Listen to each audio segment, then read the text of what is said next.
Good evening, newbies, and welcome to Leaders of the New, Nonprofits Empowering Worlds podcast.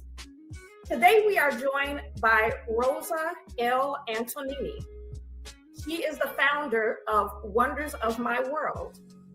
Wonders of My World is a training program in Uganda that focuses on giving trade skills to young adults. Those skills include carpentry, hair and beauty, as well as tailoring. We're going to find out more about what made her found this organization. But first, if you didn't know, Leaders of the New is part of a larger broadcast network called the Female Solutions. This podcast, as well as all others, is all about solutions. All the stories we tell are inspiring stories. So we're going to hear a little word from the Female Solutions, and then we're going to bring Rosa to the stage and find out a little more about who she is. And, she's not just a founder, I should tell you, of a nonprofit. She also is an author, and she is a software engineer. So we're going to find out how all of these elements kind of work together to mold who she is and how she shows up for others. But before we do that, we are going to hear a word from the Female Solution.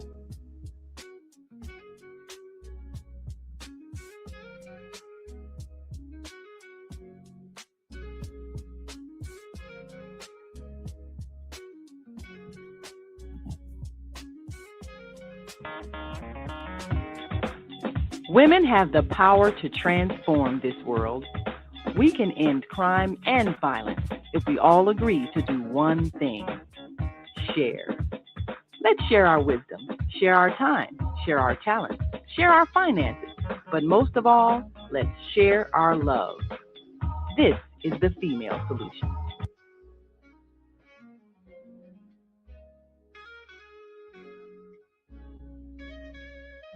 Hello, Rosa. How are you?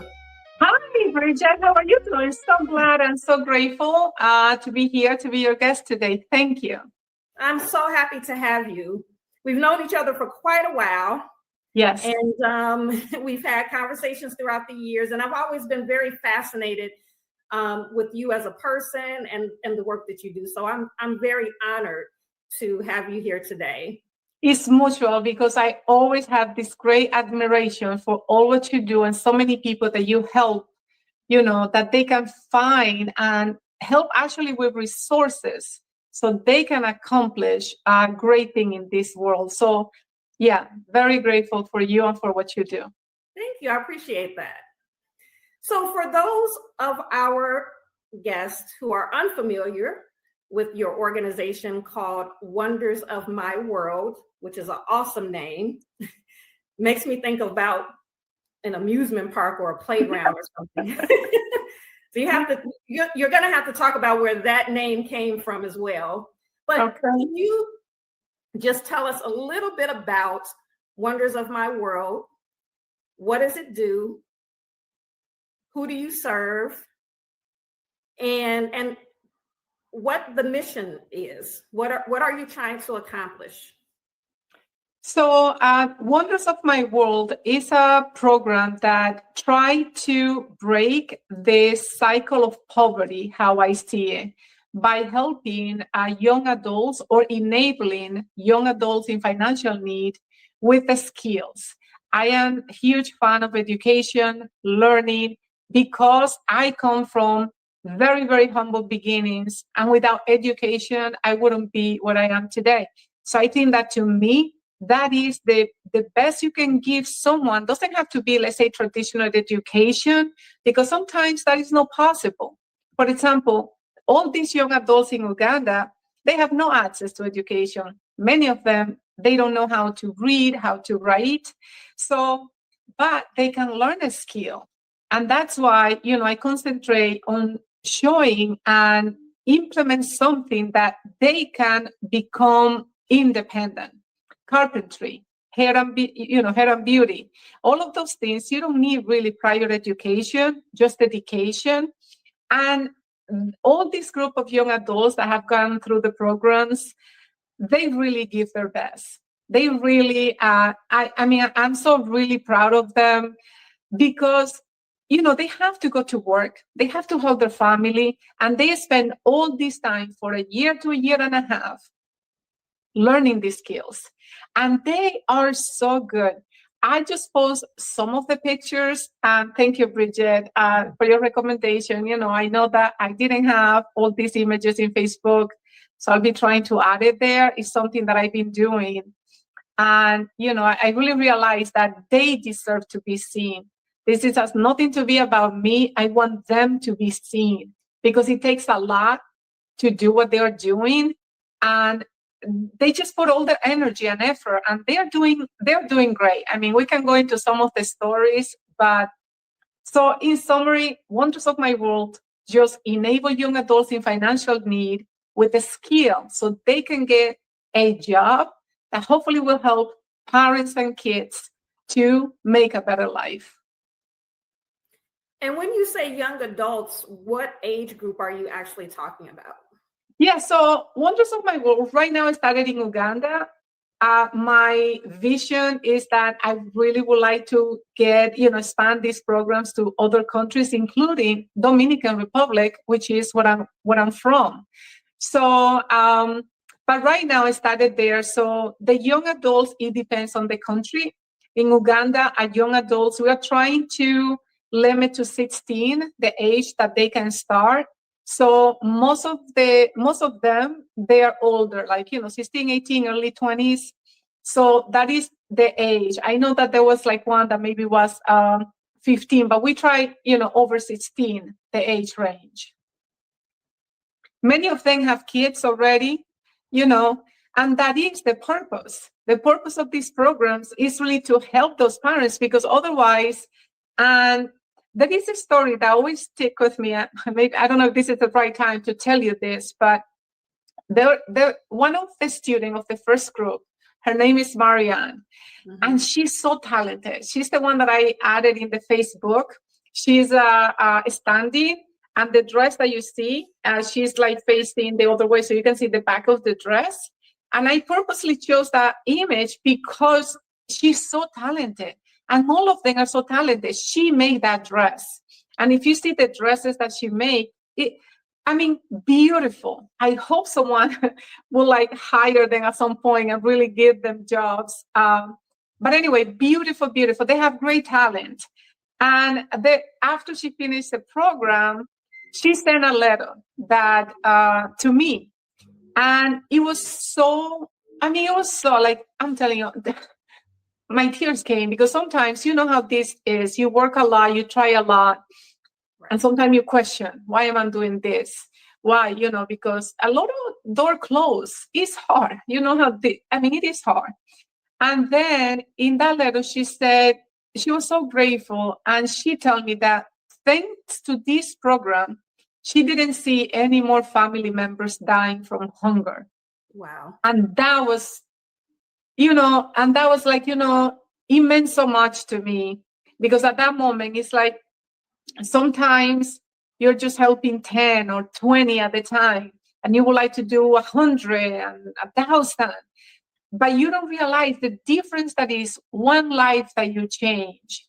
One life. They sent me the picture of the mother, and the mother sent me thank you so much. Now my daughter has a job.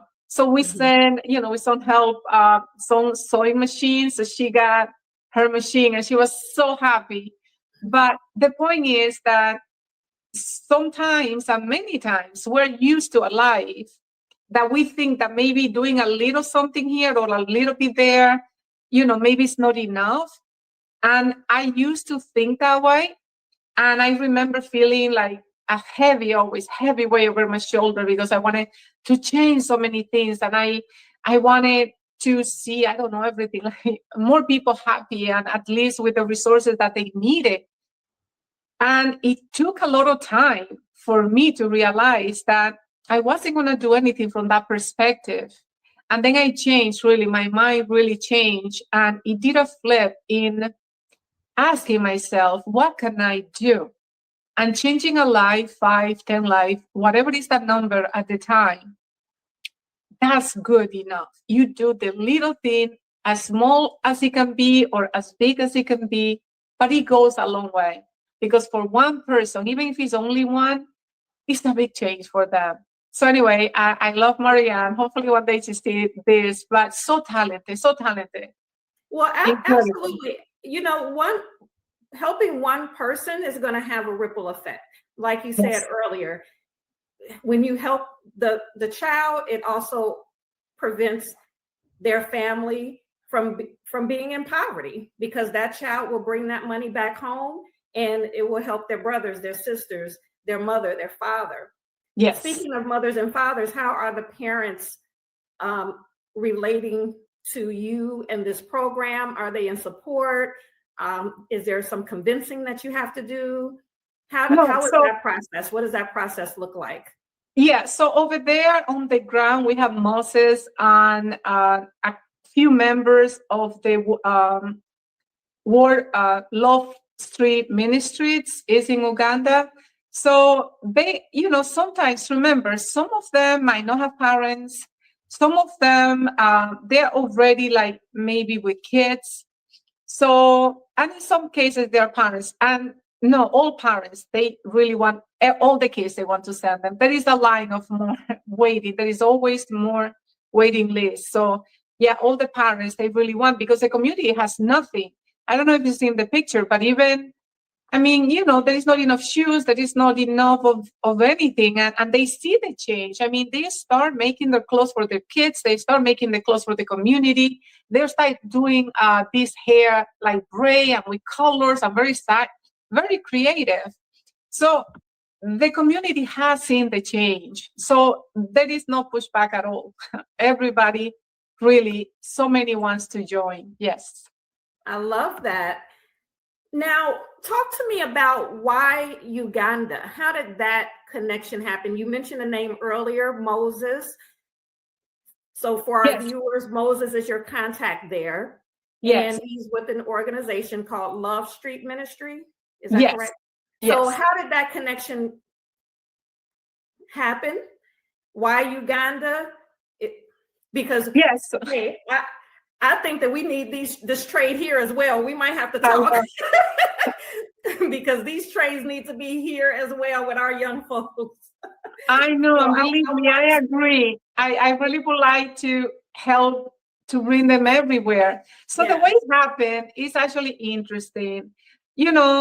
Sometimes you have a vision, you're working towards something, and many times we want to step 1, 2, 3, and we want to know this, and we feel fear. And if we don't know the next step, we don't know how is it going to do. And you always just have to be patient. You keep working. You keep in your mind knowing what you want to do. I know I wanted to help. I know I wanted young adults. I know I wanted this education, right? And it was through Instagram. So I did one story one day, and I said, ask anything, one of those Instagram story. So Moses that work, in this, they have an orphanage. They work with orphans. Everything is little kids that have been abandoned, and that's all what they do. So they try to gather funds for their, food, and also, school, things like that. So I had done a donation, before, so I knew about this organization, like I have seen it already. But when he sent me the question, so the question that he sent was, will you help the children? Something like that in that context. Now, we know that there is a lot of scamming, social media, and a lot of things that sometimes try to do that. But this was different. I've been seeing this organization already. And in the test, for a moment, I thought about it, and I didn't reply right away. I researched more about what they were doing. And then on the next day, I replied. And then I said, I love what you're doing, helping the little kids. I completely understand. And there is need for food, and there is need for all what you're doing is a wonderful job. But I have a mission. I really want to help young adults with vocation, a program, learning skills that they could have a job so then they can bring money and help parents and kids. That has always been my vision. So I talked to him and he listened to me. There was nothing there. It's not what they did. But he was so willing to say, that he will help me, and we just start working together. He started doing the recruiting. He mentioned to the ministry over there. So then it kind of had that branch then where they started recruiting the kids, young adults actually. There were some like early 20s as well. So that's how we started. And it has been already 4 years. It's 4 years that we started. Wow. Yes. How many students have you graduated?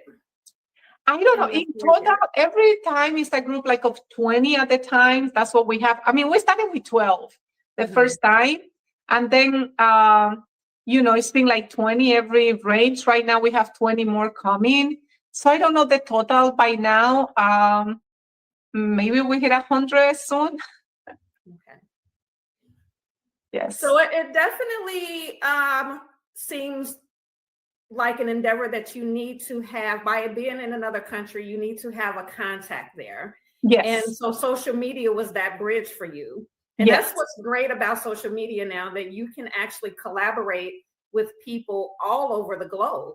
There's no limitation. Yes.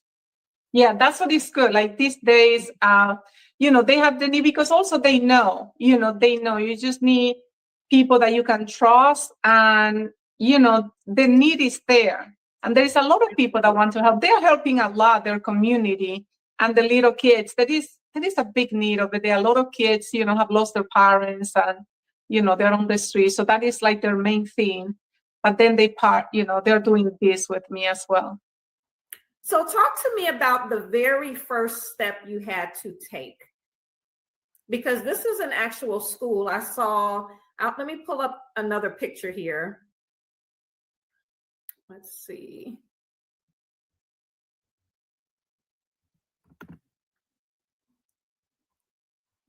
So you have equipment here. I'm assuming this is one of the students. Is Yes. she modeling a dress that she made, or Yes. a dress that someone else made? Usually they model what they make. Yes. Okay. Oh, we're not there yet. But you have equipment. You have, there's another model. She's Marianne. Is that the one you were talking about earlier? Yes. Her name is Marianne. Yeah, that's her. So how did you get the equipment? What did you have to do? What was the first steps that you took to get this thing started? What was your very first step? The very first step was to fund it. To fund it over there so they provide, because sometimes buying the stuff is more expensive. So they provide finding the teachers and the location. They have it over there when they do it. So it's just to fund that everything, is happening smoothly over there. Did you know what skills you wanted to teach? Why did you choose those particular skills, carpentry? Well, I was thinking about something that first I asked also Moses. I mentioned what in that community is something that they could get a job, in something that they could do and be independent. That was the first thing. So the programs, they don't have to be that depending on where they are. So it depends in their community. Those are things that they can learn without having any prior education, and is needed. So they can actually get the job. Sometimes once they are done, like in the carpentry, they get offered a job right there, or they start having the little business, So that's what drove. What is a skill that that could be implemented in the area? Because we don't want to provide something that, let's say, I don't know, I cannot think about something now, but something that, okay, you learn a skill, but then what do you do with it? That wasn't the purpose. The purpose is that you can find a job and start making money from that skill. Absolutely. Absolutely. So you mentioned funding was the first step. So let's talk a little bit about funding. You have a very unique way of funding this program. because one of the reasons we came into contact for the first time was you were thinking about getting a 501c3 status here in the United States so that you can apply for grants. And we talked about it, and I consulted you with that. However, you decided not to do that. You made a decision not to go the route of asking, applying for grants and asking funders to fund this program through that course of action. So you have another unique way of funding this program. Talk to us a little bit about that. Yes, so I have this way. My book, The Zero-Sum Game of You. This book came actually to me before the program. It was an inspiration. As you know, to answer your question, it comes from the book. Everything from the book is donated for those programs and a little more, because the programs, the program lasts a year and a half, plus the material you buy. So it's the book and maybe a little more as well. But the book, 100% of the funds goes through that cause. And also, I have other stuff going on that I'm hoping that it will help to expand these programs as well. But yeah, that is the route that I decided to go. And what was the other question?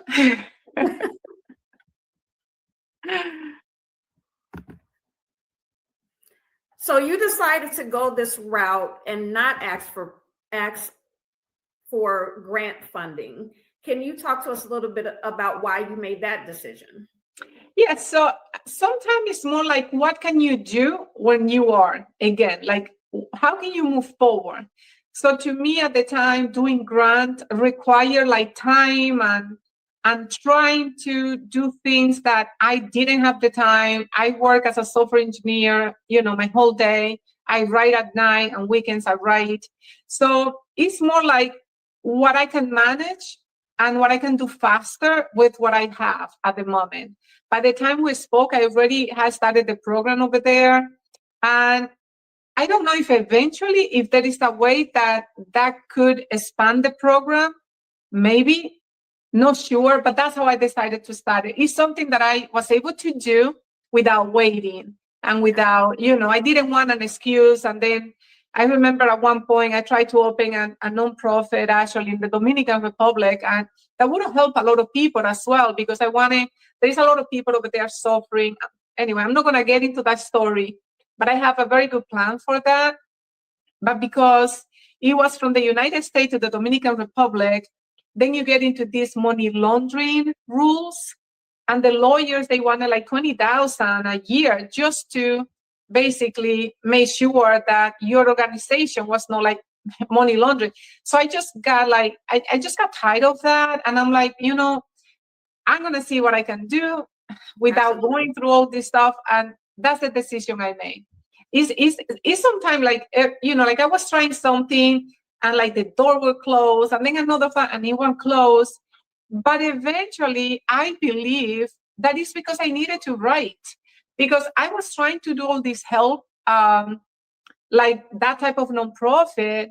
And I think that maybe I went through so many hiccups because I think I really needed to write, because the book has a message bigger than the organization and the nonprofit. Somehow that drove me to, which by the way, when I wrote the book, like the first edition of this book, I didn't know the objective. I didn't know that I was doing it to donate. I didn't do nothing like that. This book came to me as an inspiration right after I had a very, like, I was just tired of trying, because I was, always feeling so heavy for the people that are struggling, feeling sometimes guilty, feeling that I have more than enough, or others maybe don't have food. So between that guilt and whatever that comes sometime, when you come from very humble beginnings, that's one of the things that you have to deal with. The guilt that you feel, I don't know, it's not like you don't deserve it, but yeah, there's a lot of baggages that come when you come from a very humble beginning, because it comes between worth, deserve, and leaving others behind as well. If you have all those feelings together. So that is another conversation. But all of that was coming to play. And then I've been trying to this organization, and I was getting so close this time. And with the lawyer wanting all this money, I'm like, oh my gosh. And I was just like, that's it. And I remember, if you believe, God, universe, whatever, I remember I was like, you know what? I was telling you, I just want to be normal.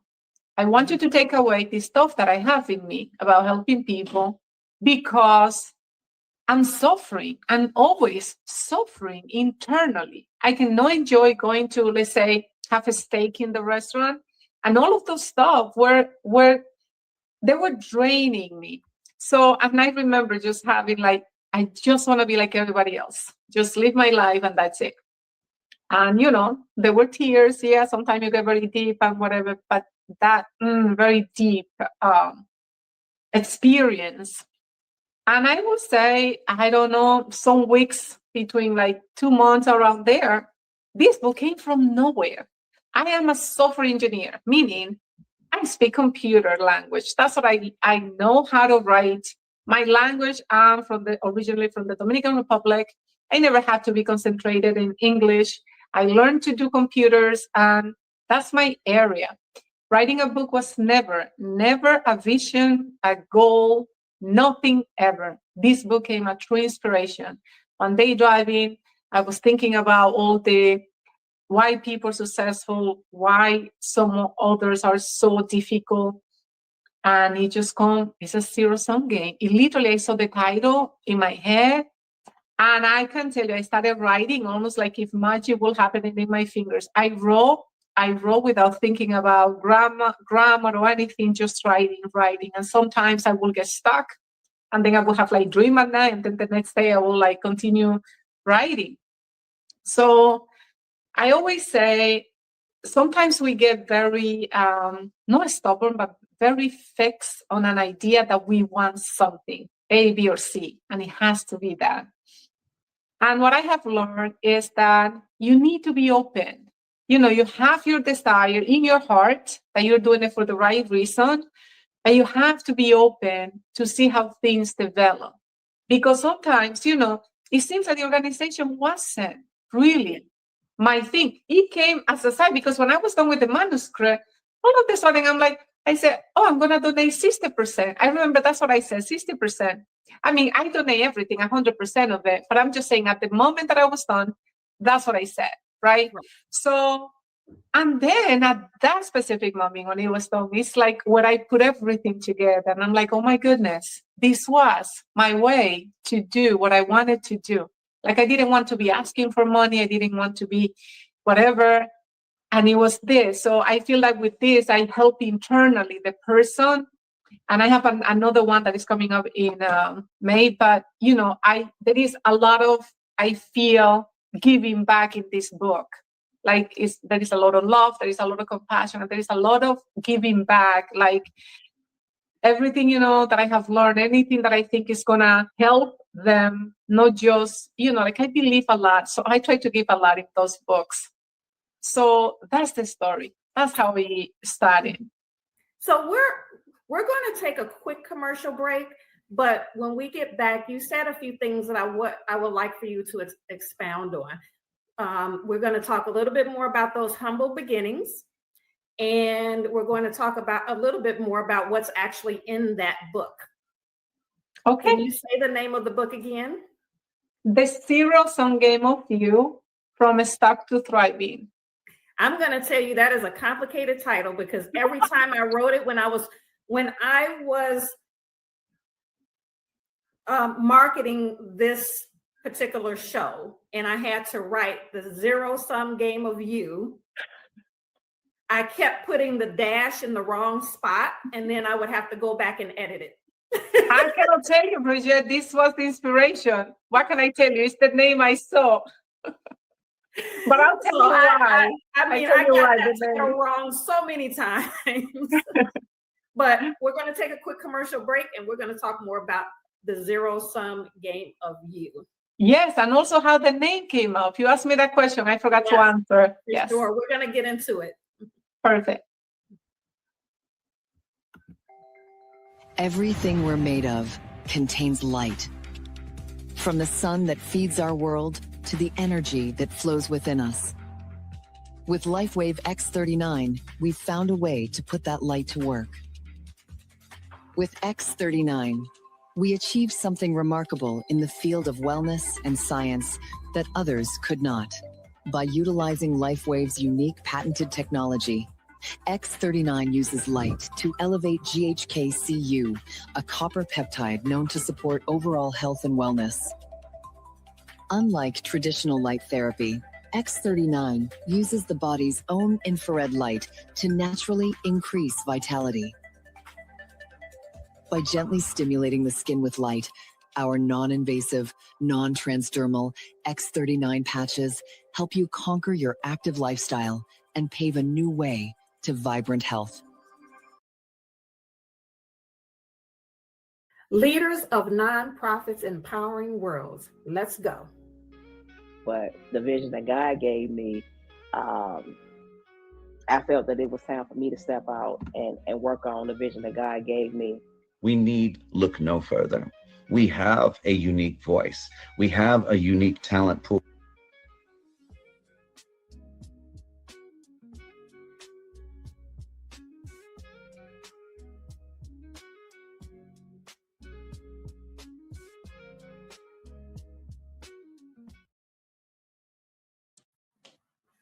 Okay, and we are back.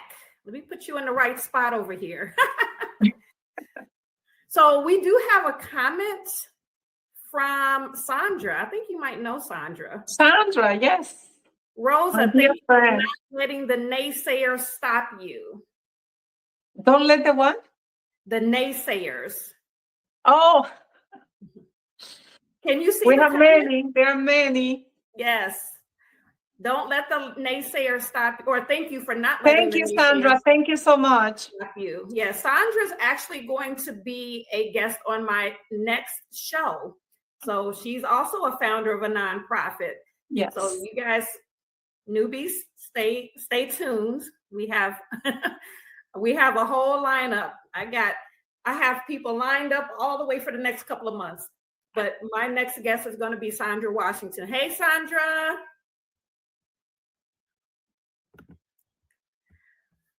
Okay, so you mentioned humble beginnings, and I, for one, know that you're humble because when I was creating the marketing materials for this particular show, in one of the flyers, I called you a philanthropist. And you were like, no, I don't, we talked and you were like, no, I don't go by that name. And that's not something that I call myself. And I told you, well, that's good. And that's honorable. And you probably shouldn't call yourself a philanthropist, but it's okay if other people say, hey, she's a philanthropist, because really that is what you are.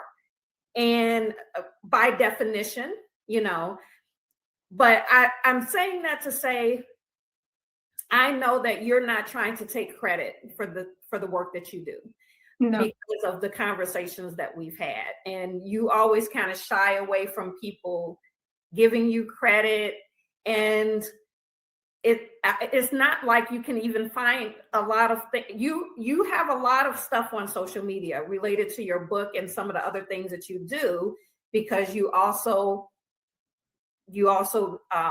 talk about self-development type topics. Yes. And that's what your book is about. We're going to get into that in a minute. So you have other things that you're doing.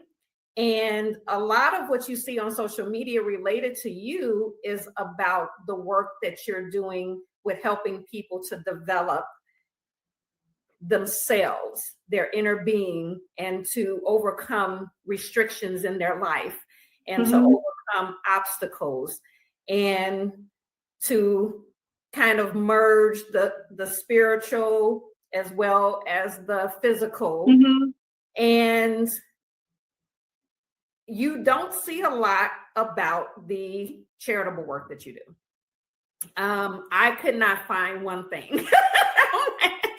I'm like, woman, where's the pictures? Where's the this and that? So I know. Something that you're not broadcasting.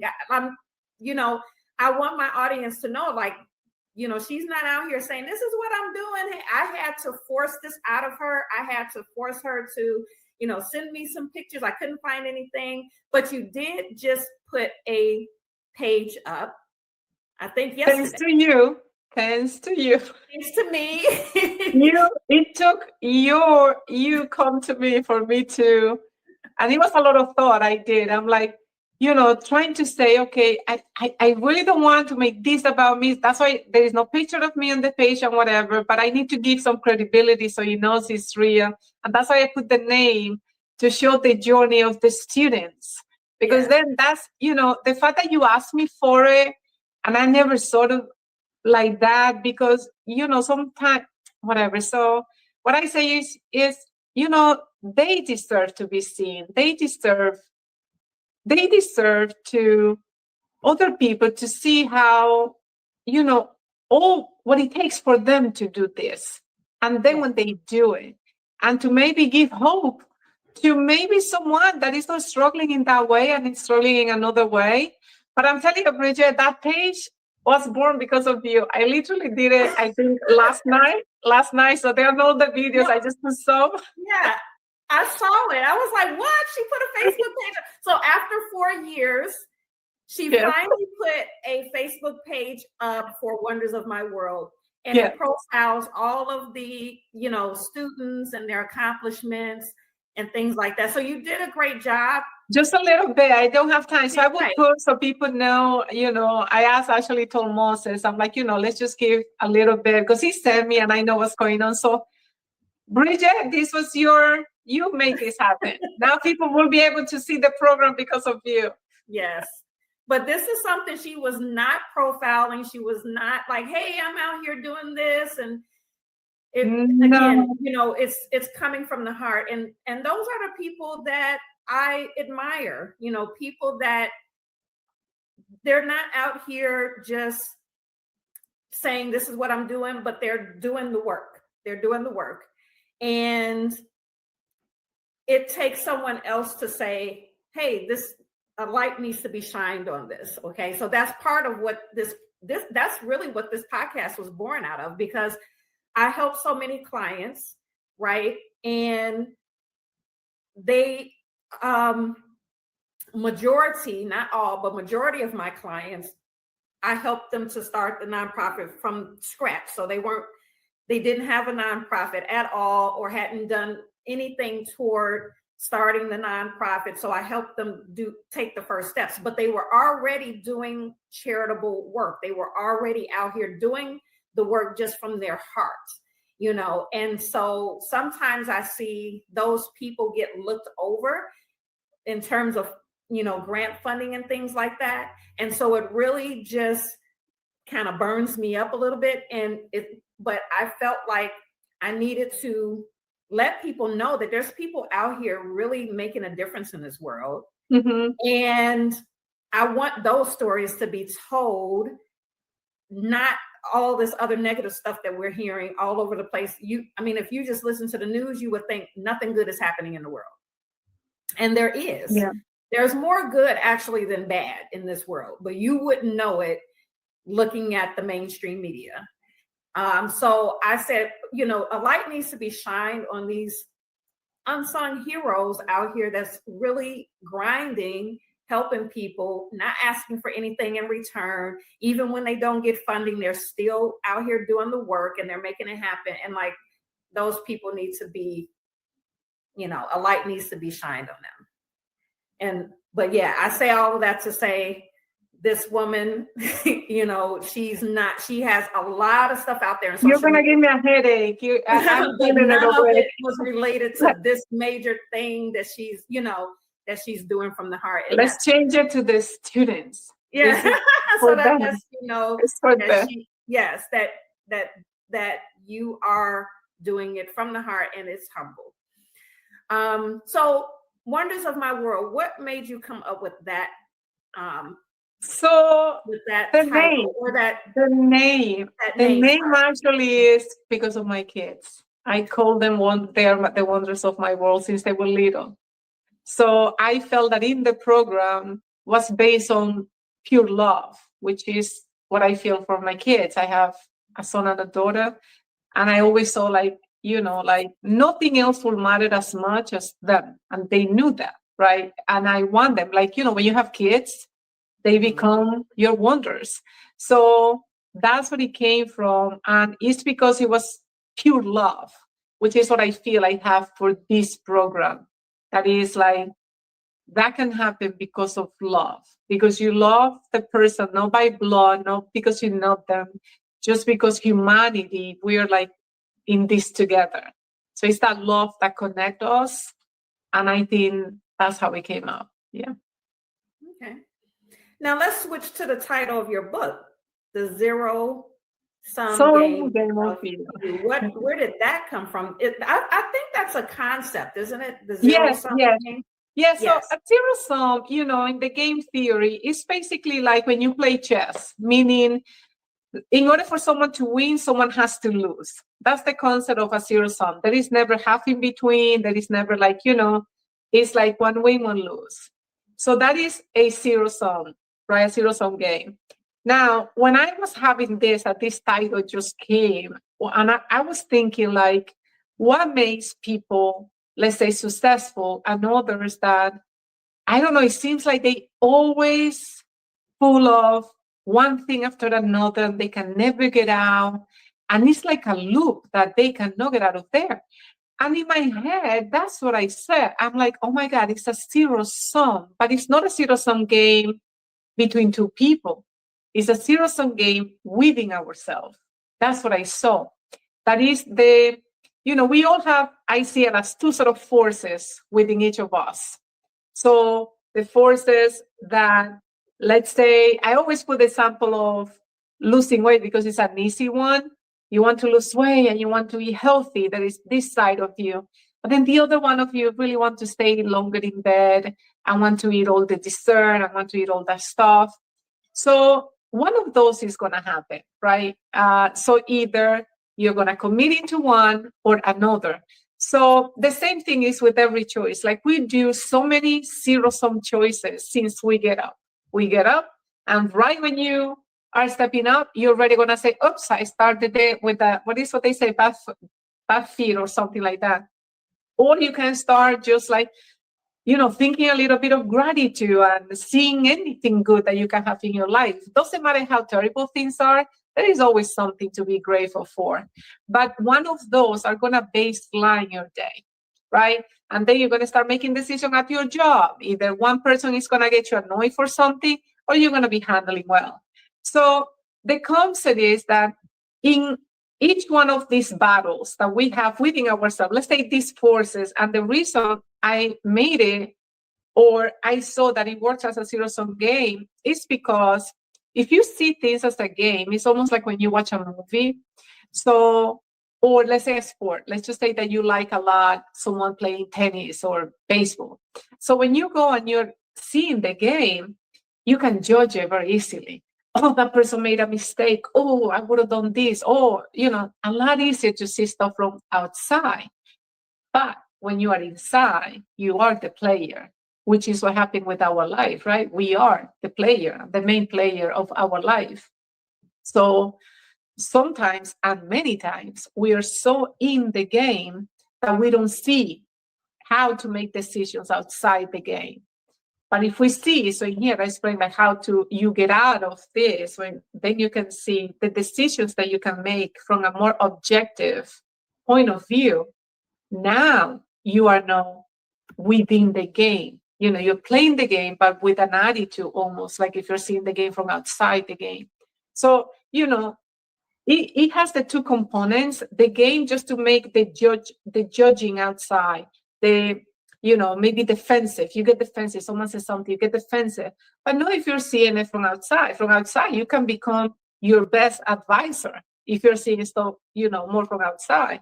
So it has that concept. And also the zero-sum game battles is those emotions that we have, those emotions that maybe make us angry or sad or frustrated.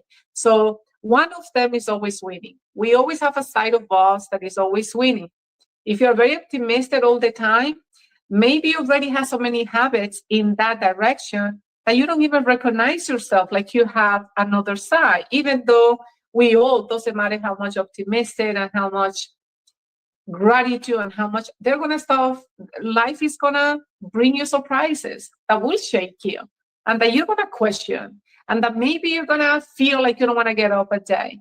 And that happened, I will say, to all of us, because at any point of another, we all feel, we always have a day like that.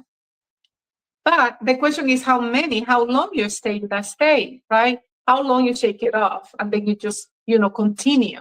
So in the book, it's more about giving these tools, that realization. I touch into the cultural belief, right? Because that's another thing that is programmed, in my career, software programming. That's all what I do. I see patterns.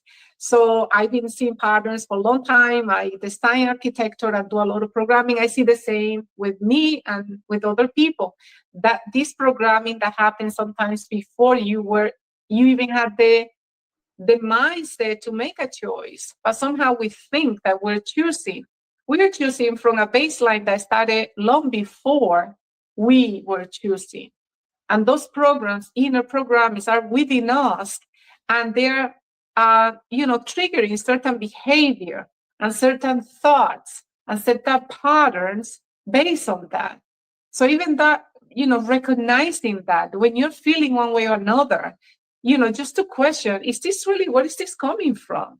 If you feel, I don't know, sad, if you feel that you cannot get something, if you feel something is so difficult to stop, and it's not not like, oh, it's me. Where is this coming from? It's nothing to do with you. We have learned so many behaviors and patterns that we don't know, and we just play like by default. You go by default, and we think it's part of our identity because we're so used to living in the program. So all of those concepts, the book has many areas, right, that it deals with different areas, but that is part of the main foundation that I discuss in this book. Yes. I'm going to share a quote that I found from you in another interview that you did. And the article was called Purpose Before Profit. Rosa Antonini of Wonders of My World on the Benefits of Running a Purpose-Driven Business. That was the name of the article. Mm-hmm. Now, I want to let our audience know that you are also a computer programmer or a computer engineer or a program engineer. Software engineer, yes. Software engineer, yes. Okay. So you're a computer programmer, and it's kind of coincidental that you are a computer programmer and you're talking about the programming of the mind. Mm-hmm. I don't think that's a coincidence. No. But this was the quote. Like software, we can reprogram our internal narratives, break free from the limiting beliefs, and transform even our greatest struggles into the foundation for something extraordinary.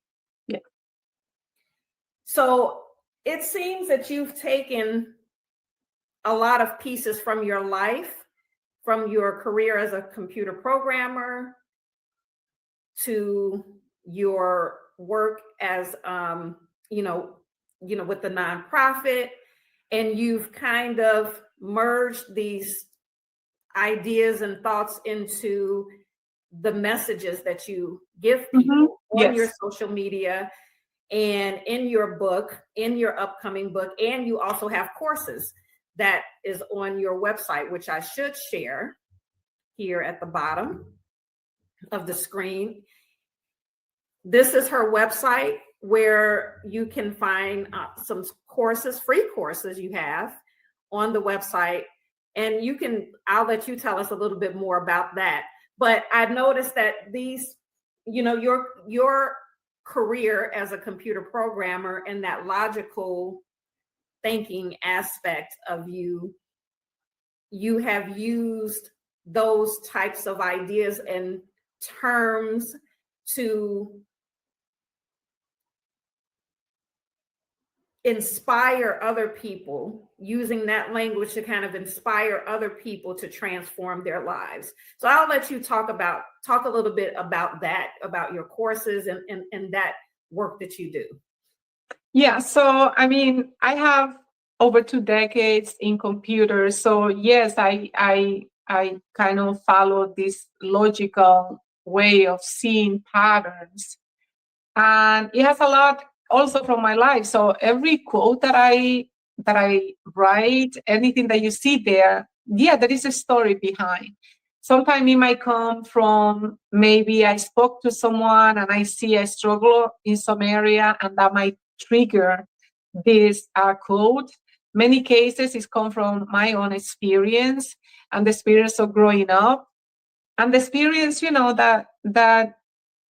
that is difficult sometimes. I mean, for others to understand that you can understand in a way, but let's say truly understand certain challenges that happen when you are, let's say, the first one from many generations that is kind of going to that next level, right? To getting education, going to college first time, and all what that has, it's like a whole chain of events. It's a whole links that happen, because it's not just the fact, like, let's say you go to college or you get something. There is a lot that happen when a family, and that's why I'm so concentrated on young adults and providing skills, because I've seen it on myself. I've seen it in the part of my family that follow education versus maybe other people that I know that did one thing versus another. So everything comes from those really life experience. And even though now you see social media, so many people selling, unfortunately, this quick idea that you're going to get rich if you do this in 3 months, or you can accomplish this and go like, in 6 months. And it makes such a bad impression, especially I think in young adults, because then they start comparing themselves with what social media is saying. And maybe they start thinking that you are missing out or that you're not good enough because, look, that person did it just in X number time, and look at me. And then they start comparing these stuff that are not real. And I think this is making a really, almost like a virus in society, because it's like downplaying the effort that something takes. And believe me, I believe in both. You need to have the positive mindset. You need to have those thoughts and the vibration. I talk about energy vibration. You need to keep that, because that's what gives you that belief that you can accomplish something. But then you don't see it out there. You need to take action, and you need to learn something. You need to get good at something. No matter what, you have to get good at something, and hopefully something that you can get paid for if you want to find some success. If by luck you get the lottery or something one day, wonderful. But that doesn't eliminate, that should not be the plan. And also, it's not about the money. It's not about getting these tangibles. It is the process that your mind, your spirit, your character changes through all the evolution. When you are trying, when you're putting the effort to accomplish something, that you are working for something, you change. The way you think is going to change. The way that you see life is going to change. Your level of self-fulfillment is going to change, because it's like that sense of accomplishment and the sense that you did it, that you believe, that you can see it, that you can make it, that you make it worth it. So that all the quotes, they have ingredients that come from pieces of the story. Computer has a lot to do. The way that I develop has a lot to do. Seeing patterns, but also it's not just for inspiration. I do a lot of the computer and software engineering when I talk, because I believe they're practical tools. Because I think if you take it and you're serious about it and you put the time and effort, I believe you're going to see a change, because I did it, because I've seen it, because it's very logical. But there is the whole thing of, it's not just like, let's say someone might see someone that doesn't, a couch potato, how they call it, that person is lazy. And it's easy to judge others because Sometimes, one, we might not understand the culture, even a different culture. Sometimes we don't understand what is inside that person, what is the foundation that came. So we also, there are cases in which you can judge yourself, like, oh, why I did that? Oh, I hate myself because I did this, or I wish I could go back and just change. And always this redo, the desire of redoing something that is already in the past. And I always say, most likely if you were back in the past, you will gonna do it the same way, because it's like, if you're already in 8th grade, you cannot try to behave, try to have a 2nd grader behave like the 8th grader, right? There is a lot of learning that happened already. So when we look our younger self or something that happened in the past, it's better just to see the compassion and send the love and know that you did the best with what you could and what you had at the time. And that's the reality. Not to judge yourself with the knowledge and experience that you have today. That's not fair for you, right? It's not fair for us. So I think that, that also helped to let go that desire of going back and just, understanding that at any point, and that's why awareness is very important. Like, to live in awareness, it's not that you don't make mistake. It's just like you are aware of where you are, but you cannot judge the past with the knowledge of today. Absolutely. So absolutely. And we are coming very close to the end of our show. One of the big takeaways I would like for my newbies out there to get from this particular show is that you don't have to depend on grant funding for your nonprofit. That is a resource. But I always encourage people, even if you're seeking grant funding, to always diversify your revenue stream to your organization, because grant money is slow money. Sometimes it takes a long time for you to get enough grant rotation to be that you can depend on. It takes years a lot of times to do that. And until then, and even when you have accomplished that, several funders funding you repeatedly, you still have to have some other means of income other than just grants. And because funders can always pull their grant funding from you for whatever reason. They might not have the money to fund you one year. So you want to always have other things coming in. This is a way, fee for service or selling products. In this particular case, Rosa sells her book. 100% of the proceeds go to Wonders of Our World, Wonders of My World. And so that is a resource that you can create. So we don't want to just depend on grant funding. And so this is in a way a lesson also for people that are thinking about going into nonprofits, or some people that may be in their nonprofit right now but are struggling to find grant funding. You have other options. There are other ways to bring in revenue. So this is a great lesson. I'm so glad that you shared that with us, Rosa. And we are going to come to the end of our show now. Is there any final thoughts? I do want to say, please follow Rosa on Facebook. She's on Instagram. And she now also has a Facebook page for Wonders of You can follow the program. I will keep updated with the student program. If you go to the Wonders of My World Facebook page, you will see all of the students that are going through the program and their accomplishments, and you will get updates around that. If you want to purchase her book, how do you purchase the book? That could be our final thought. Amazon. No, I have a message before. You can get in Amazon. Rosa Antonini is easier maybe to find that the Zero Sum Game of the Year. I have a message for anybody studying a nonprofit or that have that desire. And this is for those of you that really have that in your heart, not for money, not for whatever other reason, but in your heart. And I know that sometimes feels very heavy, and sometimes it's painful because you suffer by seeing the suffering of others. And one thing that I learned is that you cannot help others from a place of suffering.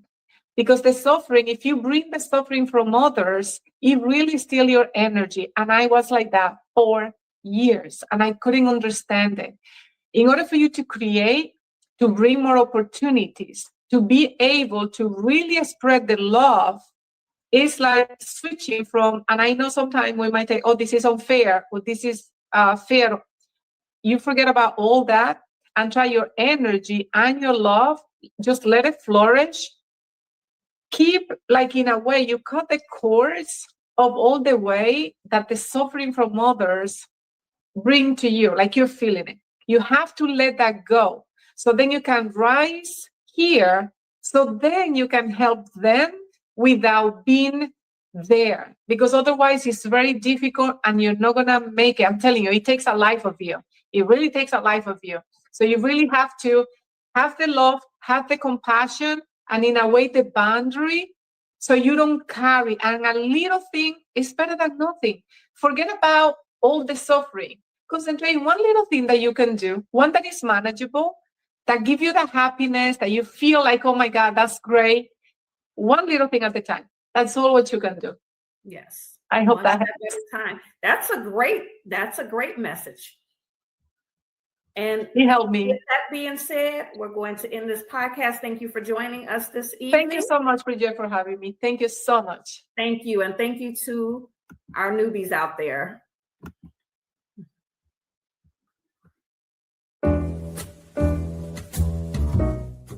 We've come to the end of our show today. If you missed any broadcasts, go to our website for the audio and video archives at www.thefemalesolution.com. On behalf of our team of radio hosts, I'd like to thank all of you who participated in today's discussions. And to our global family joining us from all around the world, we say thank you. To our family in China, xie xie. India, dhanyavad. Japan, arigato. Korea, kamsamnida. Russia, spasiba. Germany, danke. Poland, dziękuję. France, merci. Spain, gracias. Italy, grazie. Egypt, shukran. Ghana, madasi. Nigeria, eshe. South Africa, ngiyabonga. Senegal, jareh. Kenya, asante. Israel, toda. Pakistan, shukriya. Afghanistan, tashakur. Saudi Arabia and Palestine, shukran. Assalamu alaikum wa rahmatullahi wa barakatuh.